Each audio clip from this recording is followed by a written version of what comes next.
ഒടുക്കം സർക്കാർ PSCയിൽ ഇടപെടുകയാണ്.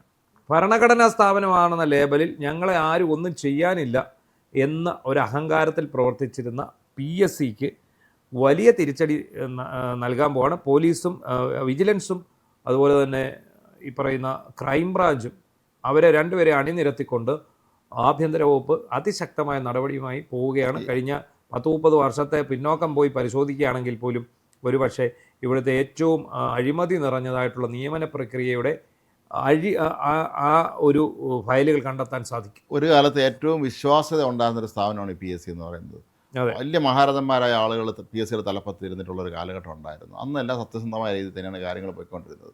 എന്നാൽ പിന്നീട് ഇത് രാഷ്ട്രീയക്കാർക്കുള്ള അഭയകേന്ദ്രങ്ങളായി മറ്റ് ഈ വെണ്ടയ്ക്ക് വികസന കോർപ്പറേഷനും മുരിങ്ങയ്ക്ക് വികസന കോർപ്പറേഷനും ഉണ്ടാക്കുന്നത് പോലെ അല്ല ഡയറക്ടർ ബോർഡിൽ നിയമിക്കുന്നത് പോലെ PSCയിലും ആളിനെടുത്ത് തുടങ്ങി. അവർ വലിയ തോതിൽ ക്രമക്കേട് നടത്തി തുടങ്ങി. പരമാവധി ഈ കിട്ടുന്ന 6 വർഷം അല്ലെങ്കിൽ 62 വയസ്സ് മറ്റാണല്ലോ, ആ സമയം കൊണ്ട് പരമാവധി കാശുണ്ടാക്കാൻ ഒരുപാട് ശ്രമിച്ചു. സ്വന്തക്കാരെ കയറ്റാൻ ശ്രമിച്ചു. ഒപ്പം പാർട്ടിക്കാർ ഏതോ പാർട്ടിക്കാരോടാണ് നിയോഗിക്കുന്നത്. സാധാരണ കോൺഗ്രസ്സുകാരെ സംബന്ധിച്ചിടത്തോളം അവരങ്ങനെ പാർട്ടിയൊന്നും നോക്കില്ല, കാശ് നോക്കുള്ളൂ. CPM-നെ സംബന്ധിച്ചിടത്തോളം പകുതി കാശും പകുതി പാർട്ടിക്കാരും, അതാണ് അവരുടെ രീതി. അങ്ങനെ എല്ലാവരും ഇഷ്ടംപോലെ ക്രമക്കേട് നടത്തി ഒരുപാട് പേരെ നിയമിച്ചു. ഇതിനെക്കുറിച്ച് ഈ പറഞ്ഞ പോലെ ഇപ്പോഴത്തെ അന്വേഷണം മാത്രമല്ല, ഒരു 30 വർഷത്തെ അന്വേഷിച്ച് നോക്കണം. ഈ PSCക്ക് ഇപ്പം ഉദ്യോഗാർത്ഥികൾ വിളിക്കുന്നവർ പാർട്ടി സർവീസ് കമ്മീഷൻ എന്നാണ് പറയുന്നത്. സത്യമാണ്. എല്ലാ നിയമന പ്രക്രിയകളിലും അഴിമതി നടന്നിട്ടുണ്ടെന്ന് പ്രഥമ ദൃഷ്ട്യാ തന്നെ നമുക്ക് തോന്നും. ഇപ്പം KAS, കേരള അഡ്മിനിസ്ട്രേറ്റീവ് സർവീസ്, അതുപോലെ ഇപ്പോൾ ഈ കഴിഞ്ഞ ആസൂത്രണ പ്ലാനിംഗ് ബോർഡിൽ അല്ലേ, അതെ, അവിടെ അതുപോലെ ഈ എക്കണോമിക്സ് ആൻഡ് സ്റ്റാറ്റിസ്റ്റിക്സ് എന്ന് വേണ്ട തിരഞ്ഞെടുക്കുന്ന എല്ലാ വകുപ്പിലും ഇത്തരമൊരു പ്രശ്നം ഉണ്ടാകുന്നു എന്നുള്ളതാണ്. അപ്പോൾ ഇവരെ സംബന്ധിച്ചിടത്തോളം, PSCയെ സംബന്ധിച്ചിടത്തോളം അവർ വിചാരിച്ചിരുന്നത് സംസ്ഥാന സർക്കാരിന് ഞങ്ങളെ ഒന്നും ചെയ്യാൻ സാധിക്കില്ല, ഞങ്ങൾക്ക് ഭരണഘടനാപരമായ പിന്തുണയുണ്ട്, ഞങ്ങളെ എന്തെങ്കിലും ചെയ്യണമെങ്കിൽ, ഇനി ഞങ്ങളെ പുറത്താക്കണമെങ്കിൽ രാഷ്ട്രപതി വിചാരിക്കണം, ഇനി ഞങ്ങളെ ആരെയെങ്കിലും സസ്പെൻഡ് ചെയ്യണമെങ്കിൽ അതിന് ഗവർണർ വിചാരിക്കണം, ഇവിടുത്തെ സംസ്ഥാന സർക്കാർ ഞങ്ങളെ ഒരു പുല്ലും ചെയ്യാനില്ല എന്നുള്ള ഒരു ധാർഷ്ട്യം, അങ്ങനെ ഒരു ചിന്താഗതിയും ഉണ്ടായിരുന്നു. നിയമപരമായിട്ട് ഇതിൽ ഇടപെടാൻ കഴിയില്ല എന്നൊരു ചിന്താഗതി. പക്ഷേ നമ്മുടെ DGP, director general of prosecution, കഴിഞ്ഞ ദിവസം ഒരു നിയമോപദേശം സംസ്ഥാന സർക്കാരിന് കൊടുക്കുന്നു. സംസ്ഥാന സർക്കാരിന് പ്രത്യേക സംഘത്തെ നിയോഗിച്ച് കോൺസ്റ്റിറ്റ്യൂട്ട് ചെയ്ത് ഇവിടെ നടക്കുന്ന തട്ടിപ്പുകളെക്കുറിച്ച് അന്വേഷണം നടത്തുന്നതിന് ഭരണഘടനാ പദവി ഒരു തടസ്സമേ. ഇവിടുത്തെ ജീവനക്കാർക്ക് PSC മെമ്പർക്ക് ശമ്പളം കൊടുക്കുന്ന സംസ്ഥാന സർക്കാരല്ലേ? അതെ, ചെയ്യാം. എന്തായാലും അജിത ബീഗം അല്ല അജിത ബീഗത്തിൻ്റെ നേതൃത്വത്തിലുള്ള ക്രൈംബ്രാഞ്ച് സംഘമാണ്. അവർക്ക് വളരെ വിപുലമായ അധികാരങ്ങൾ നൽകിയാണ് ഇപ്പോൾ എന്തായാലും നിയോഗിച്ചിരിക്കുന്നത്. പിന്നെ ഏതായാലും അവർ വളരെ എന്താണ് സത്യസന്ധമായ ഒരു ഉദ്യോഗസ്ഥ കൂടിയാണ്. അതുകൊണ്ട് അന്വേഷണം നന്നായി നടക്കുമെന്ന് നമുക്ക് പ്രതീക്ഷിക്കാം. അല്ല, ഇവർ ചാടിക്കയറി കേസെടുക്കില്ല എന്നാണ് പറഞ്ഞിരിക്കുന്നത്. ആദ്യം ഇത് കൊടുത്തത് വിജിലൻസിനാണ്, PSC വിജിലൻസിൻ്റെ ഒരു SP ഉണ്ട്. ഈ SPയുടെ നോൺ IPS SP ആണ്. ഈ SPയുടെ നേതൃത്വത്തിലാണ് ആദ്യം അന്വേഷണത്തിന് ഉത്തരവിട്ടത്. പക്ഷേ ആലോചിച്ചോണം, PSC വിജിലൻസ് അന്വേഷണത്തിന് ഉത്തരവിട്ടപ്പോൾ ചെയർമാൻ ഇത് അനുവദിക്കാതെ എന്ത് ചെയ്തു? ആഭ്യന്തര അന്വേഷണം കൊടുത്തു. ആർക്കാ കൊടുത്തത്? പരീക്ഷാ കൺട്രോളർക്ക് കൊടുത്തു. ഓർക്കണം എന്തൊക്കെ അഴിമതി, എന്തൊക്കെ. PSC ചെയർമാൻ കോളേജ് അധ്യാപകൻ എന്ന ഒരാളാണ്. അപ്പോൾ ഇവർക്ക് അധ്യാപകരുടെ സമയത്ത് എന്തെല്ലാം ചെയ്തിട്ടുണ്ടെന്ന് ആലോചിച്ചേക്കും. ഇവരൊക്കെ അധികാരത്തിലേറിയത് എങ്ങനെയാണെന്ന് കൂടി ആലോചിക്കണം. ഈ പറഞ്ഞ പോസ്റ്റിലേക്ക് വന്നത് എങ്ങനെയാണെന്ന് ആലോചിക്കണം. അങ്ങനെ വന്നപ്പോഴാണ് വിജിലൻസിന്റെ തന്നെ ഒരു ടീമിനെ കോൺസ്റ്റിറ്റ്യൂട്ട് ചെയ്യാനാണ് നേരത്തെ CPM നിയോഗിച്ചാൽ PSC ചെയർമാൻ എന്തെല്ലാം സാധനം കൊടുത്താലും പിണറായിക്ക് തൃപ്തിയാവൂലായിരുന്നു. PSC ചെയർമാനാക്കുന്നു, അവിടെ നിന്ന് ഇറങ്ങിയോടെ വഖഫ് ബോർഡ് ചെയർമാനാക്കുന്നു, അത് അടുത്ത് തെരഞ്ഞെടുപ്പിന് സ്ഥാനാർത്ഥിയാക്കുന്നു. തോറ്റുപോയി സ്ഥാനാർത്ഥി, മന്ത്രിയാവാൻ വേണ്ടി പറഞ്ഞു വിട്ടാണ്. എന്താണെങ്കിലും അപ്പോൾ ഇവർക്കെല്ലാം ഈ വാരിക്കോരി കൊടുക്കുന്നതിൻ്റെ പിന്നിൽ ഇത്തരത്തിലുള്ള താല്പര്യങ്ങൾ സംരക്ഷിച്ചതിന് കൊടുക്കുന്ന പ്രതിഫലമായിട്ടാണ് നമുക്ക് തന്നെ കണക്കാക്കാൻ. ജീവിതകാലം മുഴുവൻ സർക്കാർ ചിലയിൽ ജീവിക്കുക എന്നുള്ളതാണ്. ഈ 10 വർഷത്തെ പിണറായി വിജയൻ സർക്കാരിൻ്റെ കാലത്ത് കൈയിട്ട് വരാത്ത ഒരൊറ്റ മേഖലയും ഇല്ല. ഏറ്റവും അവസാനമായിട്ട് ഈ വയനാട്ടിലെ തുരങ്ക നിർമ്മാണം വരെ ഇവരുടെ അജണ്ടയായിരുന്നു. ഞാൻ ചോദിക്കുന്നത്, ഈ പിണറായിയൊക്കെ ഈ സമ്പാദിച്ച പണം ഇവർ എവിടെയായിരിക്കും നിക്ഷേപിച്ചിട്ടുള്ളത്? പല ഈ ഒരുപാട് ചില ദ്വീപുകൾ കേട്ടിട്ടുണ്ട് വിദേശത്തൊക്കെ. അവിടങ്ങളിലൊക്കെ ചില ദ്വീപുകൾ വാങ്ങാം, അവിടെ ചില പ്രത്യേകതരം ബാങ്കുകളുണ്ടെന്ന് അവിടെ അങ്ങനെ കൊണ്ട് നിക്ഷേപിക്കുകയായിരിക്കും. അല്ലെങ്കിൽ എന്ത് ചെയ്യാൻ പറ്റും? പിന്നെ നമ്മുടെ നാട്ടിൽ ഒരുപാട് നേതാക്കന്മാർക്ക് പണ്ട് പറ്റിയിട്ടുള്ള ഒരു അമളിയുണ്ട്. ഈ ബിനാമിയുടെ പേരിൽ സമ്പാദിക്കുക. നേതാവ് എന്നാലേ മരിച്ചു, അല്ലെങ്കിൽ നേതാവ് രോഗബാധിതനാവും, അപ്പോൾ ഈ വാങ്ങിച്ചത് തിരിച്ചു കൊടുക്കില്ല. ഈ ബിനാമിയായിട്ട് സ്വത്ത് സമ്പാദിച്ചത് തിരിച്ചു, ഒരുപാട് പേര് ആ രീതിയിൽ കൂടെ പണക്കാരായവർ പോലും നമ്മുടെ നാട്ടിലുണ്ട്. അങ്ങനെ വന്നിട്ടുണ്ട്. അപ്പം ഇപ്പോൾ നമുക്ക് വന്നിരിക്കുന്ന ഒരു കാര്യം, ഇതിനകത്ത് ഈ ക്രൈംബ്രാഞ്ച് അന്വേഷണം ചുമതല ഏറ്റെടുത്തതോടെ ഇവർ ക്രമക്കേട് കണ്ടെത്തിയാൽ അറസ്റ്റിലേക്ക് നീങ്ങാം. മാത്രമല്ല അജിത ബീഗത്തിന് കൊടുത്ത പ്രത്യേക നിർദ്ദേശം ആ ടീമിനെ അവർക്ക് തീരുമാനിക്കാമെന്നാണ്. അതെ, ഏറ്റവും മികച്ച ടീമിനെ, അവരുടെ ഒരു മുതിർന്ന ഉദ്യോഗസ്ഥരുള്ള നിലയിൽ അവർക്ക് അറിയാമല്ലോ നല്ല മിടുക്കന്മാരാരാണെന്നുള്ളത്. അത്തരക്കാരെ കൂടെ നിർത്താം. ആ ടീം 2 DYSPമാരുണ്ട്, CIമാരുണ്ട്. അങ്ങനെയാണ് വിജിലൻസിൻ്റെ. അപ്പോൾ ഈ വിജിലൻസിന് ഇങ്ങനെ ഒരു അന്വേഷണം, വിജിലൻസിനെ മാറ്റാനുള്ളൊരു കാരണം, വിജിലൻസിൻ്റെ അന്വേഷണത്തിന് പരിമിതികളുണ്ട്. അവർക്ക് എല്ലായിടത്തും കയറി രേഖകൾ എടുക്കാനോ ഒന്നും പറ്റത്തില്ല.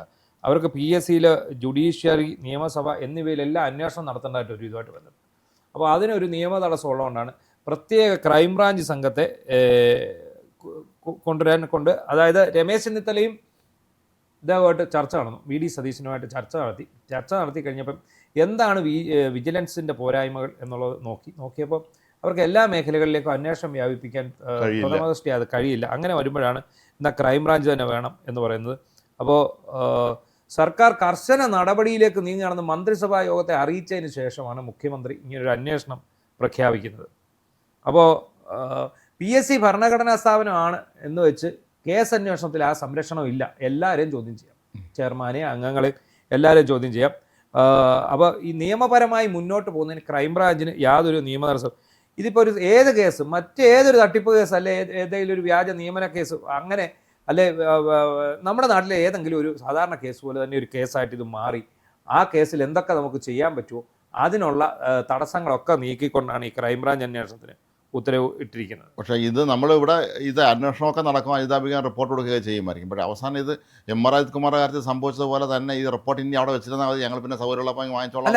അങ്ങനെ ഉണ്ടെങ്കിൽ അത് തിരിച്ചടിക്കും. 10,000-കണക്കിന് ഉദ്യോഗാർത്ഥികളാണ് പരാതിയുമായിട്ട് രംഗത്ത് വന്നിരിക്കുന്നത്. PSCയെ കുറിച്ച് ലക്ഷക്കണക്കിന് പരാതി എത്തി. ഇവർക്കതൊന്നും ബാധകമല്ല. നമ്മൾ MR അജിത് കുമാറിന്റെ കാര്യത്തിൽ ഇത് തന്നെയല്ല സംഭവിച്ചിട്ടുള്ളത്. പക്ഷേ ഇപ്പൊ പിണറായി വിജയൻ തോക്കാനുള്ള പ്രധാന കാരണം ഈ ഉദ്യോഗാർത്ഥികളുടെ വോട്ടാണ്. ജനങ്ങളെ മറന്നു ചെയ്തതാണ്. ജനങ്ങളെ മറന്ന് പ്രവർത്തിക്കാൻ പോയി ആരാണെങ്കിലും പണി കിട്ടും.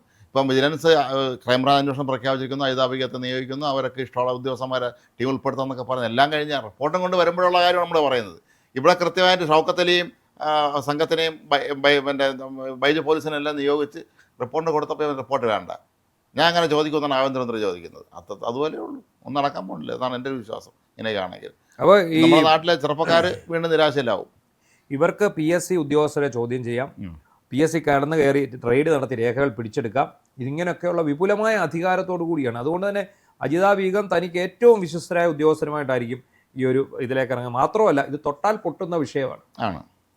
ഈ തൊട്ടാൽ പൊള്ളുന്ന വിഷയമെന്ന് പറഞ്ഞാൽ ഇതിനകത്തെ ഒരു പ്രശ്നം, ഒന്ന് ജോലി കിട്ടി, അനധികൃതമായിട്ടാണെങ്കിൽ പോലും ജോലി കിട്ടി, ജോലിയിൽ പ്രവേശിച്ച് അവരുടെ ജീവിതം സേഫാക്കി നിൽക്കുന്ന ആൾക്കാർക്ക് ഇതിൽ വലിയ തിരിച്ചടി നേരിടണമല്ലോ.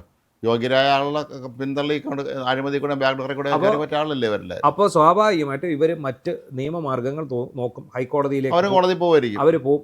അതോടുകൂടി മിക്കവാറും ഈ അന്വേഷണം നിലച്ചു പോകാനുള്ള സാധ്യതയും കൂടുതലാണ്, വളരെയധികമാണ്. അപ്പോൾ ഇതിനകത്ത് വിജിലൻസിൻ്റെ ഇപ്പോൾ ഇവർ വന്നോടെ വിജിലൻസിൻ്റെ ആ ഒരു അന്വേഷണം നിന്നു എന്ന് മാത്രമല്ല, അവർ ഇതുവരെ അന്വേഷിച്ച പേപ്പറുകൾ, അവർ കണ്ടെത്തിയ കാര്യങ്ങൾ മുഴുവൻ ഇവിടെ കൊടുക്കണം, ക്രൈംബ്രാഞ്ചിന് കൊടുക്കണം. അപ്പോൾ ശക്തമായ അന്വേഷണം നടന്നാൽ വലിയ പിന്തുണ ഉദ്യോഗാർത്ഥികളുടെ ഭാഗത്തു നിന്നും അവരുടെ കുടുംബാംഗങ്ങളുടെ ഭാഗത്തു നിന്നും ഉണ്ടാകും. അതുപോലെ PSCയെ ഉടച്ചു വാർക്കേണ്ടതായിട്ട് വരും. ഇപ്പോൾ ഉള്ള ആ ഒരു രീതികൾ മുഴുവൻ മാറ്റി 5-6 ഒഴിവ് ഇനിയിപ്പോൾ വരുന്നുണ്ട്. കൂട്ടാടി തുടങ്ങിയെന്ന് പറഞ്ഞപ്പോൾ UDF ആദ്യം PSC അംഗങ്ങളുടെ എണ്ണം കുറയ്ക്കണം.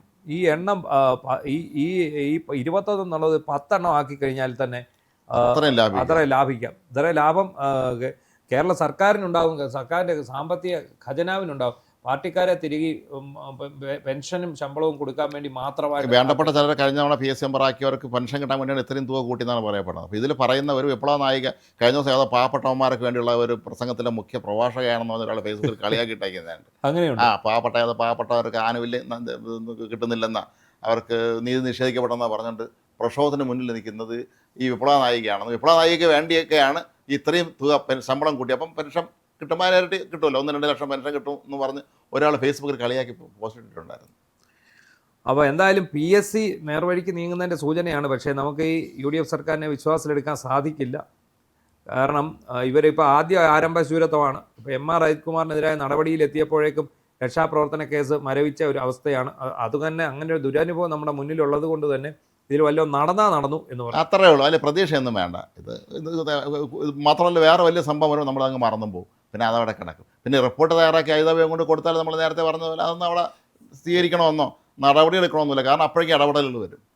ഈ കോൺഗ്രസ്സുകാർ കാര്യം അറിയാമല്ലോ, CPM ഇടപെടൽ ഉണ്ടാവുന്നതിൻ്റെ 10 ഇരട്ടിയായിരിക്കും. അതെ. ആരിടപെട്ടാലും അവർക്കെല്ലാം നിന്നു കൊടുക്കുക എന്നുള്ളതാണ് ഇവരുടെ സ്ഥിര ഒരു രീതി. അത് തന്നെ ഇവിടെ സംഭവിക്കാനാണ് സാധ്യത. അങ്ങനെ സംഭവിക്കുകയാണെങ്കിൽ അത് ഈ നാട്ടിലെ വലിയൊരു വിഭാഗം ചെറുപ്പക്കാരോട് കാണിക്കുന്ന അനീതിയായിരിക്കും. പക്ഷേ അവർക്കത് ബാധകമല്ല എന്നുള്ളത് കൊണ്ട് തന്നെ നമുക്കിനി സർക്കാരിൻ്റെ തീരുമാനത്തിന് വിടാൻ മാത്രമേ കഴിയുകയുള്ളൂ.